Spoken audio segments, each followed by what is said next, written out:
Right. So while there was definitely this emphasis in 2019, now it's there may be a sense of going back to the drawing board for automakers, a sort of a rethink in terms of strategy, perhaps changes in the R&D as well. At the risk of asking you to predict, do you see a lot of that happening as well, and that taking a toll on EV manufacturers in particular? Well, in the short to medium term, R&D is not so much of an issue today because the product pipeline is normally very long and it takes quite some time for things to change. But what people are now wondering, how to start the sale, how to restart the business, and how to rejig the new things that are happening due to the COVID into the business strategies. And that's where, even without thinking about it, there are so many things that are falling in lap of all the EV manufacturers and EV business guys that there is certainly a ray of hope from two or three things that are happening on the horizon.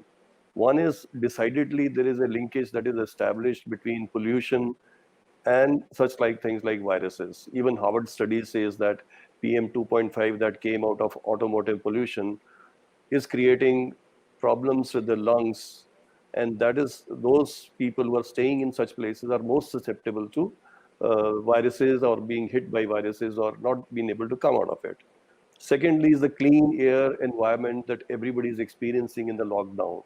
So that is somewhere getting into the minds of people that yes, some of it is surely due to the cars that we were using and the vehicles that we were running on, the motorcycle and scooter that we were always there on. So those things are coming into the mindsets of customers themselves. And the third is the safety factor or security. As soon as the lockdown is over, people are going to scramble back to their work or offices. And how many of them would venture into a public transport or metro is anybody's guess. Whatever you say, even in a taxi, if you are alone, you don't know who has traveled before you in the taxi.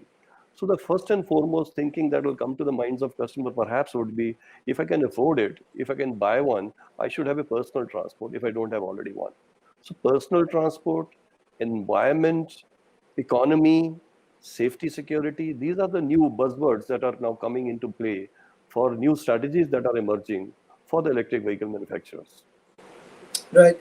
It's always great to see the blue sky, especially here in Delhi, and I can see the stars as well at night. So that is something that's not very common. That wasn't common at all before the lockdown. But on road, once this lockdown is over and we have a new sense of normal emerging, how many people would people generally consider going into, say, something as niche, if I may, as electric vehicles? Do you think there'll be a conscious effort for them to invest in a newer technology? I'm talking about people like you, me, general people, the general public. Do you think they'll invest confidently in something like an electric vehicle, which is a new technology? See, I believe the options will emerge into finding a solution, and who will find a solution? Even a guy or a family which has one car will try and find a solution of a second vehicle, most probably a two-wheeler. Similarly, people who are already using a two-wheeler or a public transport, they'll certainly like to have another vehicle. So the first option, obviously a second vehicle, which is most likely a two-wheeler or a entry-level car. Now, within these two vehicles, there are options of second-hand vehicles, petrol vehicles, or electric vehicles.